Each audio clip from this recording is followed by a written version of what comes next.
श्री गजानन विजय ग्रंथ अध्याय 7. वक्रतुंड महाकाय सूर्यकोटी समप्रभ निर्विघ्नं कुरु मे देव सर्वकार्येषु सर्वदा. गणनाथ गणपती रविशुक्र बृहस्पती. गजानन विजय ग्रंथ प्राकृतवाणी प्रवर्तते श्रोता वक्ता सावधाना भवन्तु. श्री गणेशाय नमः. जय जयाजी राघवा रामा, जय जयाजी मेघश्यामा. संत जनांच्या विश्रामा, सीतापते दाशरथे. तुझ्या कृपेने वानर बलिष्ठ झाले भूमीवर. ज्यांनी रावणाचा चक्काचूर केला देवा लंकेवरी. तुझी कृपा झाल्या पाही तो सर्वदा होतो विजयी. जे जे इच्छिल ते नेई काम आपुले तडीला. भूपतीचा वशिला ज्या ते देवा लाधला. तो वंद्य होतो दिवानाला. नीच कितीही असला जरी. ऐशा अमोघ कृपेला होईन कामी योग्य भला. याचा विचार जो मी केला तो ऐसे आले कळोन. नाही ज्ञान नाही भक्ती खरी खुरी हे श्रीपती. ऐसी आहे माझी स्थिती शोचनीय पांडुरंगा. मन सदा शाळभूत ते ना कदा स्थिर होत. नाना विकल्प मनात येऊ लागती वरच्यावरी. तर हे दासगणू जे आहेत ग्रंथ लिहिणारे ते म्हणतायत की भगवंता तुझी जो कृपा झाली माझ्यावर झाली तर मला काहीच अशक्य नाही म्हणे. जसं वानर म्हणे त्या वानरांवर तुझी कृपा झाली, त्यांनी रावणाचा नाश केला. कारण का तो राम तुम्हाला साह्य होता, वानरांना राम साह्य होता. आणि जो कितीही नीच असला म्हणेन तू जर साह्य केलं तर प्रत्येकाचं काम आपोआप होतं म्हणे. म्हणून तू आता माझ्यावर पण कृपा कर आणि हा ग्रंथ माझ्या मनाने तू आता लिहून घे म्हणे, असं हे दासगणू म्हणतायत. मन सदा शाळभूत ते ना कदा स्थिर होत. नाना विकल्प मनात येऊ लागती वरच्यावरी. मग ऐशा पातक्याला केविला धावा वशिला. तुझा सांग जगतपाला हे व्यवहारिक म्हणणे असे. तुला आवडी पातक्याची मनापासून आहे साची. ऐसी साक्ष पुराणाची आहे की दीनबंधो. पुण्यवानाचे तारण केल्यानं काही नवल जाण. जो पातक्या लागून उद्धरी तसे तोच मोठा. जो काही पुण्यवान असेल म्हणे त्याचा तर सगळेच उद्धार करतात. प्रत्येक देव आपल्या जे पुण्य करतात त्याचा उद्धार करतात. पण पाप्याला जर हे केलं, त्याला चांगली गती दिली तर तेच खरं मोठं हे आहे म्हणे, ध्येय आहे म्हणे. तर माझं जे मन आहे ते एका ठिकाणी स्थिर नाही राहत म्हणे. म्हणजे कोणाचंच नाही, एकाग्रता होत नाही म्हणे. अशा या मनामध्ये नाना शंका कुशंका येत असतात आणि आपल्या हातून पुण्याच्या ऐवजी पापच घडत राहतं म्हणे. तर असा जो मी काही पातकी आहे तर माझा तू आता उद्धार कर म्हणे. माझ्या हातून हा ग्रंथ लिहून घे. या जगती तुझ्याहून मोठा नाही कोणी आन. देवा मम पातका लागून किमपि आता पाहू नको. रक्षी आपुला मोठेपणा मज सांभाळी नारायणा. दासगणू शरण चरणा आता उपेक्षा करू नको. असा हा दासगणू मी शरण आलोय, माझी उपेक्षा तू करू नको. हा मारुतीचा उत्सव करीत होता अवघा गाव. याचा पुढारी खंडेराव पाटील गणेश कुळीचा. तर हे शेगावचं आता वर्णन चाललेलं आहे की मारुतीचा उत्सव त्या गावामध्ये होत होता म्हणे. त्या गावाचा जो एक पाटील होता त्याचं नाव होतं खंडेराव. तो हा मारुतीचा उत्सव करीत होता म्हणे. हे पाटील घराणे जाण आहे अति पुरातन. घरचे धन कणक संपन्न पसारा थोर शेतीचा. पूर्वीपासून यांच्या घरी संत सेवा होती खरी. आली भाग्ये जमेनदारी मग काय विचारता. तर हे खंडेरावचं जे पाटील घराणं आहे ते आधीपासूनच पुरातन काळापासूनही, आणि ते त्यांच्या घरी सोनं नाणं सर्व धन वगैरे सर्व होतं, धनधान्य सर्व होतं. आणि त्यानंतर त्यांच्याकडे हे पण होतं म्हणे, जमीनदारी पण आली म्हणे. मग काय अजूनच त्यांना मोठायकी करायला मिळाली म्हणे. महादजी पाटलास 2 मुलगे औरस. थोरले त्या पुत्रास नाव से कडताजी. कुकाजी तो धाकटा पंढरीचा भक्तनिका. गोमाजीचा उपदेश देखा होता त्या घराणे ते. तर महादजी पाटील जो होता त्याला 2 मुलं होते. एकाचं नाव होतं कडताजी आणि दुसरा होता कुकाजी. पाटील कडताजी कारण मुलगे होते 6 जण. कुकाजी नुसता भाग्यवान, पुत्र नव्हता त्याचे कुशी. कडताजी पावता मरण, 6 मुलांचे संगोपन. कुकाजीने केले जाण, जन्मदात्या बापापरी. तर कडताजीला 6 मुलं होते आणि कुकाजीला मूलबाळ काहीच नव्हतं. तर ह्या कडताजीचे ज्या 6 मुलं होते त्या मुलांचे संगोपन कुकाजीने केलं. प्रत्यक्ष वडिलांप्रमाणेच त्यांचं पालनपोषण केलं. कुकाजीच्या मदानीत भरभराट झाली बहुत, अष्टसिद्धी सदनात वाटे नांदू लागल्या. पाटील कुकाजी नंतर खंडू करी कारभार, त्या याचा पुढे साचार काही न चाले कोणाचे.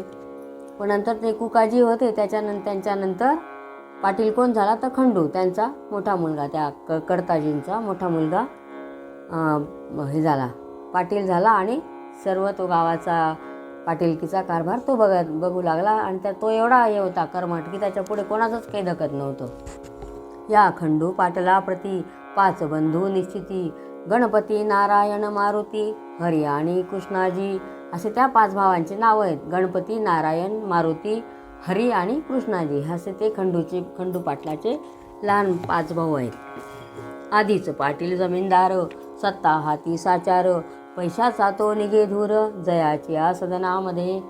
तर त्यांच्याकडे सोनं नाणं सर्व होतं आणि जशा काही अष्टसिद्धी त्यांना प्राप्त झालेल्या होत्या त्यामुळे सर्व संपन्न होतं, सुबत्ता होती त्यांच्या घरी. बंधू सारे तालीम करती, दांडपट्टे खेळती, कुस्तीचा तो शोकती, होता हरी पाटलास उत्सव नावास मारुतीचा, तरी जय जयकार पाटलाचा, म्हणतील तो शब्द त्यांचा, झेलणे भाग रयतेसी.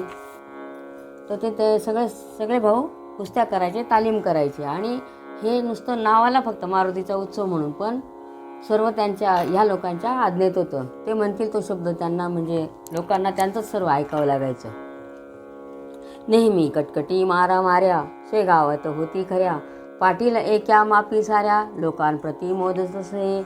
हा सज्जन साधू संत, हे न त्यांच्या मनी येत, वाटेल त्या बोलती सत्य, अद्वा तद्वा यथामती. आणि त्यांच्या हातात सत्य असल्यामुळे ते चांगला कोण आहे, वाईट कोण आहे, खरा कोण आहे, काय हे सगळ्यांना एकाच लाईनीत बसवायचे आणि एकाच मापाने ते मोजायचे. सगळ्यांचं खरं खोटं काही न करता त्यांच्या मनाला येईल ते आतताईपणा करायचे आणि वागायचे ते भाऊ. असो पाटील बंधूंनी राऊळात येऊनी, महाराजा ते हेटाळणी करण्याचे ते सुरू केले.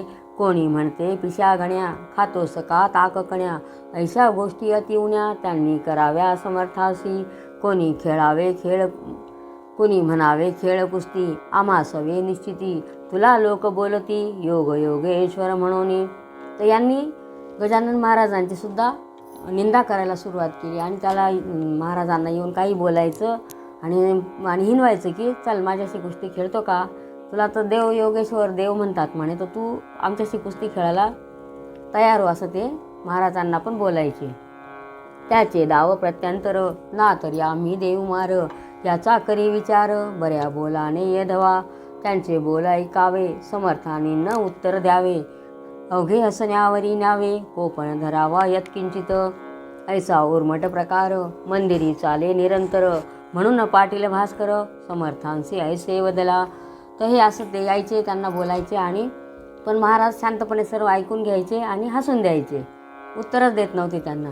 तर हे तो त्यांच्याजवळ जो भास्कर पाटील होता त्यांच्या बरोबर कायम राहायचा, गजानन महाराजांबरोबर भास्कर पाटील कायम राहायचे. ते तर त्यांना सांगायला लागले पुढे, नका महाराज येथे राहू, चला अकोली ग्रामा जाऊ, ही पाटील पोरे माजली बहु, यांचा नको संबंध, हे शक्तीने माजले, लक्ष्मीने धुंद झाले, सत्तेपुढे काही न चाले, येथे यांची पाटीलकी. गजानन बोलले त्यापरी, भास्करा थोडा दमधरी, ही पाटील मंडळी सारी, आहेत माझे परमभक्त, मात्र विनया प्रति धारा, यांच्या पाशी नाही जरा, शोधून पहा अंतरा, यांच्या म्हणणे कळेल तुझं. तर ते पाटील भास्कर पाटील सांगायला लागले, चला म्हणे आपण अकोल्याला निघून जाऊ, इथं नको यांच्याजवळ राहायला. तेव्हा महाराज त्यांना सांगायला लागले की अरे म्हणे हे सगळे देवभक्त आहेत, हे सर्व माझेच भक्त आहेत म्हणे, पण थांब थोडा धीर धर, त्यांना बरोबर मी समज देईल म्हणे, असं महाराज सांगायला लागले. मात्र विनया पद्धती थारा यांच्यापाशी नाही जरा. शोधून पहा अंतरा यांच्या म्हणजे कळेल तुझं. ही पोरे पाटलाची माझी लेकरे आहेत साची. कृपा आहे संतांची यांच्या कुळावर भास्करा. जमेदारी उर्मटपणा हेच आहे भूषण. काय वाघाचे ते वजन असावे सांग गाई परी. म्हणे त्यांचा तो उर्मटपणा आहे ना, त्यांच्याकडे जमीनदारी आलेली आहे म्हणून त्यांचं हे त्यांना भूषण वाटतं म्हणे. जसं वाघ आहे म्हणे तो गायीसारखा वागेल का? किंवा तलवारीला मऊपणा मुळी उपयोगी नाही जाणा. अग्नीने तो थंडपणा सांग धरावा कवण्या रीती. गेल्यावरी काही काळ हा उर्मटपणा जाईल. पावसाळ्याचे गढूळ जळ हिवाळ्यात निवळ होई. तर म्हणे शांतरा म्हणे वाघ हे वाघाला गाईसारखं वागून कसं चाललं. किंवा तलवार आहे तिच्या अंगी मृदूपणा कुठून येणार, तो कठीणच असते तलवार म्हणे. किंवा अग्नी आहे त्याच्याजवळ तुम्ही थंडपणा मागाल बर्फासारखं, तर कसं शक्य आहे म्हणे. थोडे दिवस जाऊ दे, बरोबर यांना समजेल म्हणे खरं खोटं काय ते. एके दिवशी पाटील हरी आला मारुतीच्या मंदिरी. महाराजांना धरून करी म्हणे कुस्ती करी माझ्या सवे. तुला कुस्तीत करी न चित चाल जाऊ तालमीत. उगे न बैसे ऐसे म्हणत गण गण गणात बोते. तुझे प्रस्थ माजले बहु ते खरे खोटे आज पाहू. मला पाडसी तरी देऊ तुला मोठे बक्षीस. तर त्यांच्यामध्ये कुस्ती करणारा जो हरी नावाचा होता तो आला आणि महाराजांना सांगायला लागला की माझ्याबरोबर तू कुस्ती खेळायला चल म्हणे. तुझं फार हे झालेलं आहे म्हणे, इथं बघू म्हणे तू किती खरा आहे आणि किती खोटा आहे, तर चल माझ्याशी कुस्ती खेळ म्हणे. नाही तर मग तू जर हारला, तू जर जिंकला तर तुला मोठं बक्षीस देईल म्हणे मी, असं म्हणून महाराजांना तो आव्हान करायला लागला. ते समर्था मानवले दोघे तालमीमध्ये गेले. समर्थांनी कौतुक केले ते आता परियेसा. खाली बसले गजानन उठीवा आता मज लागून. असलास जरी पैलवान तरी साच करती करशील हे. हरी पाटील उठवावया लागला यत्न करावया. परी ते अवघे गेले वाया हालेनाथ समर्थ मुळी. घामाघूम तनू झाली शक्तीची ती कमाल केली. पेच झाले निर्बळी समर्थांशी झुंजता. महाराज म्हणायला लागले ठीक आहे म्हणे, चल कुस्ती खेळायची ना, चल मला उठून उभं कर म्हणे आता. तर तो हरी नावाचा पैलवान होता तो एकदम त्या महाराजांना उठवायला लागला, पण ते त्याच्या हातून महाराज हालतसुद्धा नव्हते. सगळा घामाघूम झाला पण महाराज काही कणभरसुद्धा हल्ले नाही जागचे. हरी म्हणे मनात हा केवढा तरी सशक्त. अचल ऐसा पर्वत याच्या पुढे येईल उन्हा. हा किडकिडीत दिसतो जरी शक्ती याची गजापरी. खोड्या आमुच्या नानापरी आजवरी याने सहन केल्या. याचे हेच कारण हा गजापरी बलवान. आम्ही जंबुका समान म्हणून नाही रागवला. तो हरी मनात म्हणायला लागला अरे हे म्हणे महाराज एवढे किडकिडीत लुकडे दिसत आहेत म्हणे, पण यांच्या अंगामध्ये हत्तीचं बळ आहे म्हणे. म्हणून तर आजपर्यंत आम्ही याच्या इतक्या खोड्या केल्या आणि यांनी सहन केल्या म्हणे. आम्ही माकडासारखं याच्या पुढे उड्या मारल्या, पण यांनी हत्तीप्रमाणे शांत राहून सर्व आमचं सहन केलं म्हणे आणि काहीच उत्तर दिले नाही म्हणे. जंबुकाच्या चेष्टेला गजपती न मानी भला. श्वानाची या भुंकण्याला व्याघ्रण दे किंमत. काही असो याच्या पायी आता ठेवण्या आली डोई. आजपर्यंत मी नाही कवनासीही नमन केले.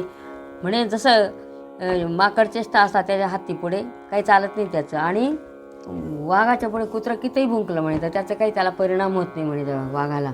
तसं म्हणे यांनी सर्व माझं सहन केलं आणि आता मी कोणापुढेच नमलो नाही म्हणे आजपर्यंत, पण आता याच्या पायावर, या महाराजांच्या पायावर मला आता डोकं ठेवावंच लागणार आहे. समर्थ म्हणाले हरीला आता बक्षीस द्या आम्हाला. ना तरी चितमजला तुवा करावे कुस्तीत. कुस्ती हा मर्दानी शोक श्रेष्ठ सर्वाहुनी. कृष्ण बलरामे बालपणी ऐशाच कुस्त्या केल्या रे. मुष्टिका आणि चाणूर मल्लविद्येने परमेश्वर. वदिता झाला साचार जे देह रक्षक कंसाचे.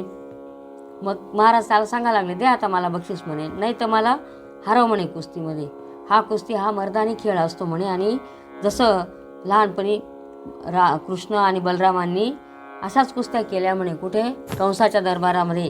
ते कंसाचे जे अंगरक्षक होते चाणूर मुष्टिक हे जे होते तर त्यांना मल्लविद्येने हरवलं म्हणे.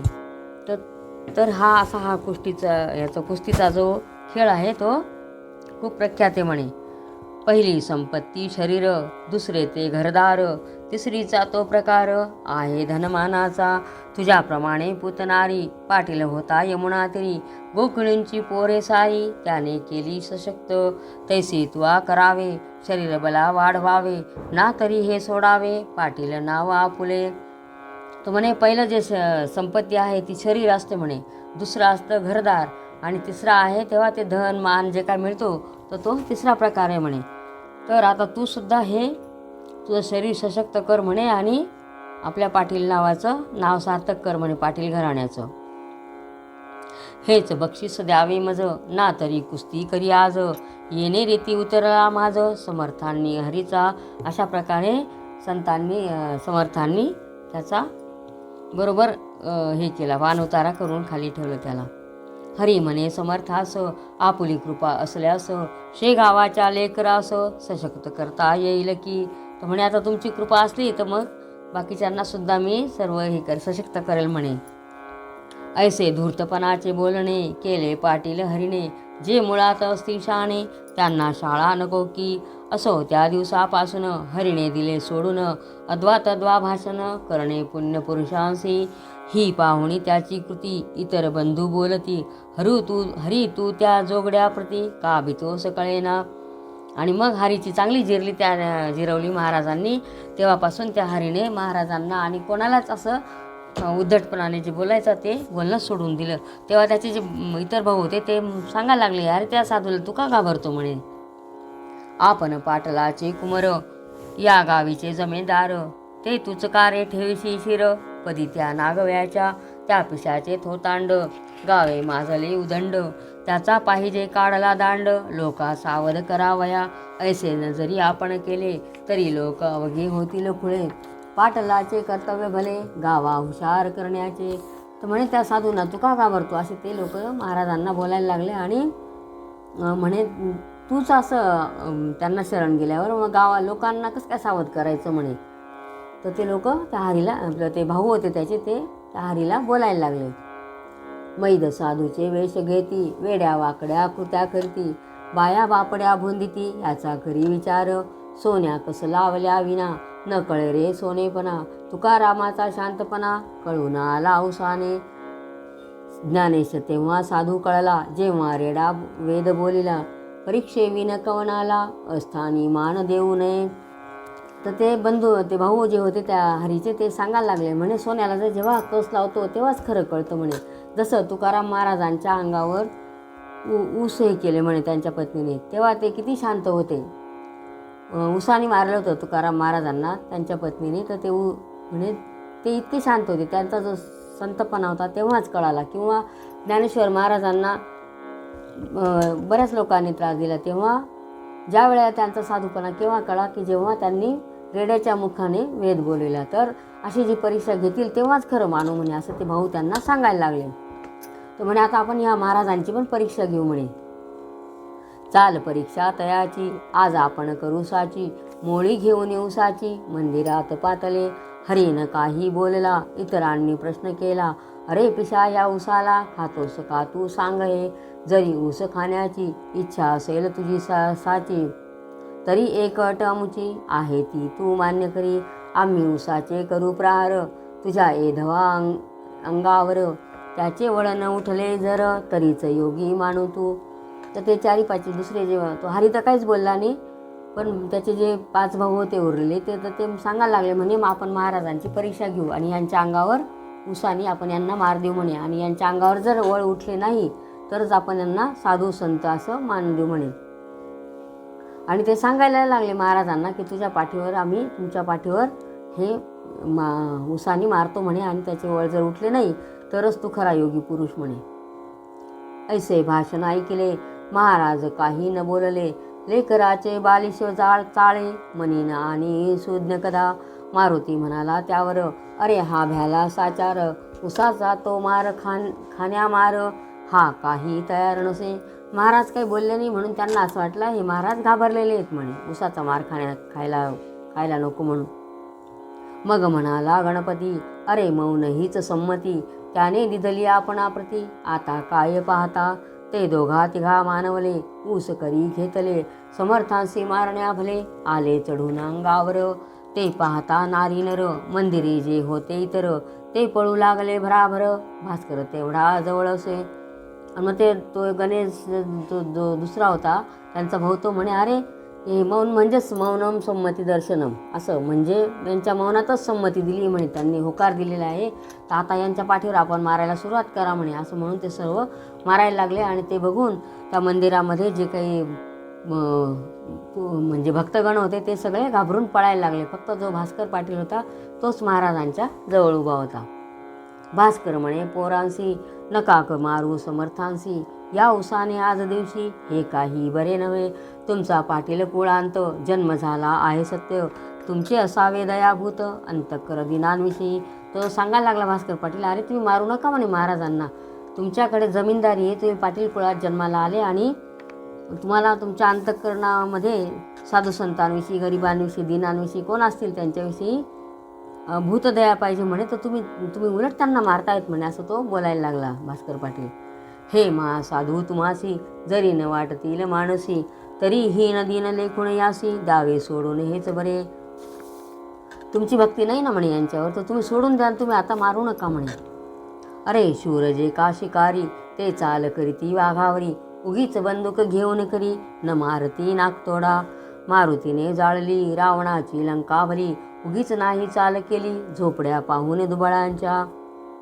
म्हणे तुम्हाला वाटतं ना म्हणे, अरे तुम्ही जर खरंच जो कोणी शिकारी असतो ना म्हणे, तो काही नागतोड्याला नाही मारत, मग तो वाघाचीच शिकार करतो. जसं मारुतीने लंका जाळली पण गरिबांच्या झोपड्यांनी जाळल्या म्हणे, तर तुम्ही खरे जर शूरवीर असाल तर हे असं महाराजांना मारू नका म्हणे. यावरी म्हणती पोरे, तुमचे भाषण ऐकले सारे, गावीचे लोक त्यादरे, योग योगेश्वर म्हणती या, म्हणून त्याचा पहा या योग, येथो आलो आम्ही चांग, यात न घ्यावा तुम्ही भाग, पहा मौज दुरोणी, ऊस घेऊनी हातात, मारू लागले समर्थाप्रत, जैशा का जोडितात, ओव्या शेती कृषीवल. तर ते मग ते 5 मुलं ते सांगायला लागले, म्हणे तुम्ही कशाला मध्ये बोलतात म्हणे, भास्कर पाटलांना सांगाल, तुम्ही उलट लांबून गंमत बघा म्हणे, आमच्यात तुम्ही भाग घेऊ नका म्हणे, असं उद्धटसारखं त्याला बोलून घेतलं आणि सांगितलं बाजूला व्हा म्हणे तुम्ही. आणि ते त्या महाराजांना उसाने मारायला लागले. जसं असे मारत होते ते की जसं एखादे कणसांवर काठीने मारतात, धान्याचे कंस असते ते शेतकरी लोक जसं ते कंस झोडतात त्याप्रमाणे ते मारायला लागले. परीन महाराज डगमगले, मुला पाहून हसत बसले, कोठेही नाव उमटले वळ त्यांच्या अंगावरी. तो मार खात खात महाराज हसत होते आणि त्यांच्या अंगावर एक सुद्धा वळ उमटलेला नव्हता. ते पाहता पोरे भ्याली, चरणी त्यांच्या लागली, म्हणती खराचा आहे बली, हा योग योगेश्वर. महाराज म्हणती पोरांना, मुलांनो तुमच्या कराला असेल अति त्रास झाला, मारण्याने मज लागी, त्या श्रमाचा करण्या नाश, काढून देतो इक्षुरस, तुम्हा लागी प्यावयास, या बसा माझ्या पुढे. उलट महाराज हसत होते आणि ते महाराज त्या मुलांना म्हटले, अरे म्हणेच मला मारून तुमचे हात दुखायला लागले असतील, चला म्हणे तुमचा जो शीन झाला आहे तर ते श्रमाचा परिहार करण्याकरता मी तुम्हाला ह्याच ऊसांचा रस काढून देतो आणि तुम्ही या बसा म्हणे माझ्याजवळ येऊन आणि प्या म्हणे. ऐसे म्हणून घेतला एक ऊस करी भला, हातानेच पिळून त्याला रस काढिला पात्रामध्ये. तर एक भांडं घेतलं आणि त्याच्यामध्ये एका ऊसाचा रस कशाने काढला, हाताने पिळून, कपडा पिळतो त्याप्रमाणे तसा पिळून रस काढला एका भांड्यामध्ये आणि त्यांना दिला. त्या ऊसांची अवघी मोळी समर्थांनी पहा पिळली आणि प्याया कारणे दिली, रसन व्हाळी पोरास. श्री गजानन पुण्यपुरुष चरका वाचून काढिला रस, ते पाहता बालकास अति आनंद झाला. आणि मग अशा प्रकारे ती ऊसाची मोळी होती अख्खी त्यांनी हाताने पिळून रस काढला आणि त्या लोकांना प्यायला दिली. सगळे आश्चर्यचकित झाले. लोक म्हणती हो योग शक्ती, दंतकथा मुळी नसती, योग जी का प्राप्त होती त्या शक्तीला चिती नसे, पौष्टिक पदार्थे शक्ती येते, परिणयेसी ऐसी कायम टिकते, सशक्त आपुल्या राष्ट्राते करणे असले योग शिका. तर योगानेच आपल्याला शक्ती येते म्हणे.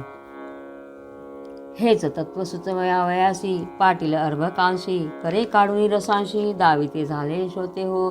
आणि हेच सांगायला की योगानेच आपल्या अंगात शक्ती येते म्हणे, नुसते काय पौष्टिक पदार्थ खाऊन शक्ती येत नाही म्हणे, तर योग पाहिजे तेवढ्यासाठी. तर असं सांगून त्यांनी तो रस दिला.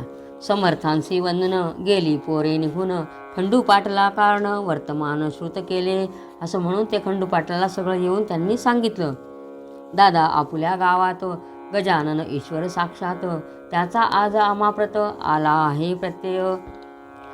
ऐसे म्हणून कथिली सारी, हकीकत त्याला खरी. ती ऐकता अंतरी खंडू पाटील चकित झाला. आणि मग त्यांना खंडू पाटाला जाऊन सगळ्यांनी सांगितलं की यांचं आम्हाला साक्षात्कार झाला म्हणे गजानन महाराजांचा, तर ते संत आपल्या गावात आलेले आहेत म्हणे. तर ते ऐकून तो खंडू पाटीलसुद्धा आश्चर्यचकित झाला. मग तोही दर्शनाला समर्थांच्या येऊ लागला. परी मार्दवाणीला मुळी नव्हते येत किंचित.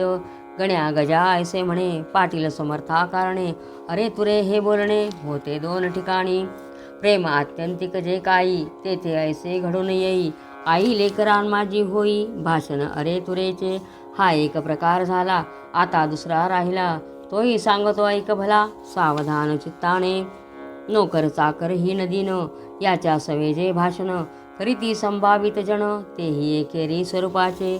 अरे तुरे म्हणण्याची सवय पाटला पडेसाची. काकी रयत गावाची लेकरी त्याची निसंशय.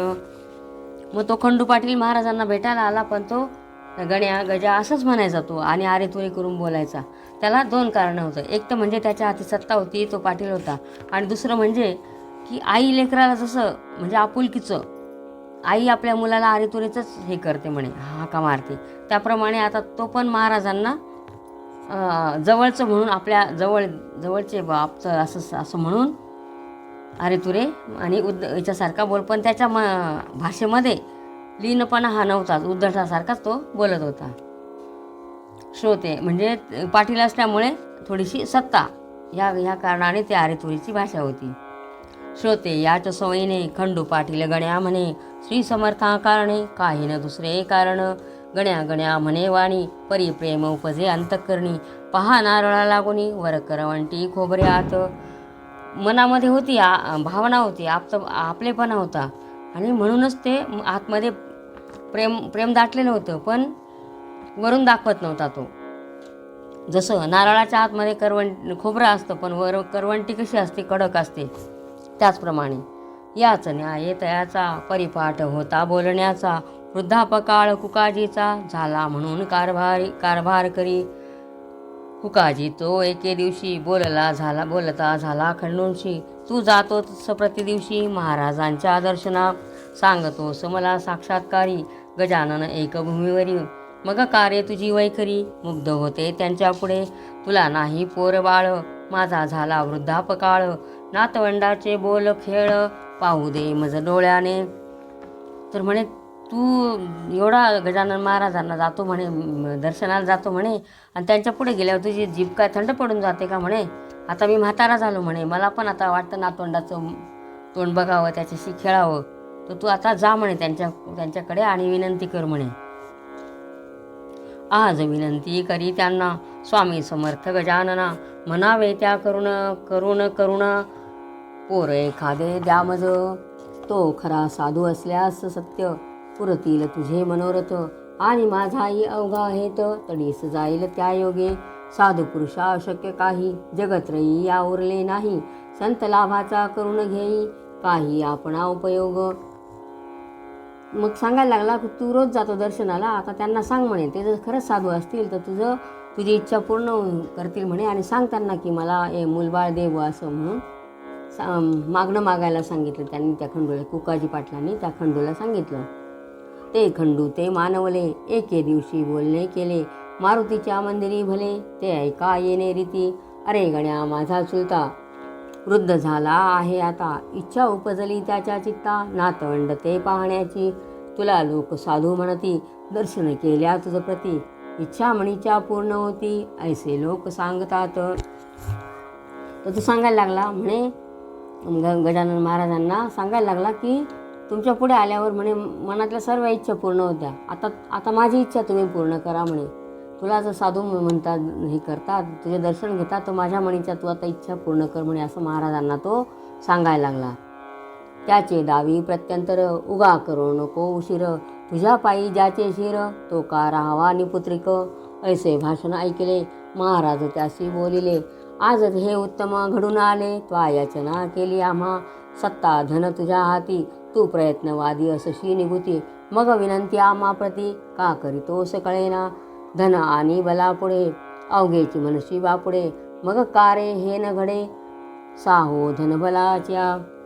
मग तो सांगायला लागला महाराजांना, माझी इच्छा पूर्ण करा. त्यानंतर महाराज म्हणाले, अरे वा म्हणे, तू तर आज माझ्या डोक्यावर पायावर शिर ठेवलं म्हणे, आणि मग तू का निपुत्रिक आहे म्हणे. मग ठीक आहे म्हणे, आता तुझं भाषण ऐकलं म्हणे, तर तुझ्याकडे धन आहे, संपत्ती आहे, सत्ता आहे, सर्व आहे म्हणे, मग तू पैशाने का विकत घेत नाही म्हणे कोणत्याही गोष्टी. हे का म्हणे, आता मला का शरण आला म्हणे तू. धन आणि बलापुढे, अवघेच म्हणते बापुढे. मग का रे हे न घडे, साहे धन बलाच्या. तर ह्या धनाच्या योगाने तुला काय घडत नाही म्हणे, तुला का पुत्र होत नाही म्हणे. बघ म्हणे, तुझी भव्य आहे शेती, गिरण्या दुकाने पेढ्या अति. तुझे कोणी न मोडिती, जनशब्द या वराडात. मग त्या ब्रह्मदेवाला, कान आज्ञा करीशी भला. आपणा पुत्र द्यावयाला, हेच कोडे पडले मज. खंडू करी भाषण, ही गोष्ट ना यत्नाधीन. पिके पाण्या लागून, येती जरी जगामध्ये. तर म्हणे, तू सर्व तुला विकत घेऊ शकतो ना म्हणे, मग जा ना म्हणे ब्रह्मदेवाला, तर तू साकडं घाल म्हणे. तुझे एवढे गिरणे आहेत, दुकान आहे, सगळं आहे. तुझा शब्द कोणी खाली, ह्या वराडात तुझा शब्द कोणी खाली पडू देत नाही. पण जा म्हणे ब्रह्मदेवाला विनंती कर. तो खाली मान घालून उभा राहिला. खंडू करी भाषण, ही गोष्ट ना यत्नावीन. पिके पाण्यापासून, येती जरी जगामध्ये. तरी पाडणे पाणी, मानवाच्या न करी जाणी. दुष्काळात जमिनी, पडती उतान्या ख्यात हे. मात्र पाणी पडल्यावर, कर्तृत्व आपुले चालवी नर. तैसाचा हाही प्रकार, तेथे न गती मानवाची. खंडू पाटील ऐसे बोलता, हसू आले समर्था. तू केलीस याचना आता, मज कारणे पूर्ण पोराची. याचना म्हणजे मागणे भीक, हे तू आज केले देख. तुला होईल बालक, भिच्या नाव ठेव त्याचे. महाराजांना तो सांगायला लागला, हो म्हणे, सर्व खरे म्हणे, पण जेव्हा पाऊस पडेल तर तेव्हा जमिनीमध्ये पीक विल्ला म्हणे, पण ते पाऊस पडणं आपल्या हातात नाही ना म्हणे. मनुष्याच्या हातात काहीच नाही, ते सर्व भगवंताच्या हातात आहे म्हणे. पाऊस पडल्यावरच आपण जमिनीत पीक घेऊ शकतो ना म्हणे. त्याप्रमाणे असं तुमची कृपा झाल्यावरच सर्व गोष्टी होऊ शकेल म्हणे. आणि असे याचं बोलणं ऐकलं, महाराजांना हसू आलं आणि त्यांनी सांगितलं, ठीक आहे म्हणे, तुझी इच्छा मी पूर्ण करतो. आणि तू माझ्याकडे भीक मागितली ना, म्हणून त्या मुलाचं नाव तू आता भिक्यास ठेव म्हणे. असं म्हणून त्यांनी त्यांना आश्वासन दिलं, आशीर्वाद दिला. पुत्र देणे माझ्या करी, सर्वतोपरी नाही जरी. तरी मी विनंती करीन खरी, तुझ्यासाठी परमेश्वरा. तो ऐकेल माझी भीड, त्याला न हे काही जड. तू घरचा आहेस जड, रस आंब्याचा द्विजा घाली. हे मम मानी म्हणजे प्रमाण वचन. पुत्र होईल तुझं कारण, आमरसाचे भोजन. दरसारी घाली ब्राह्मणा.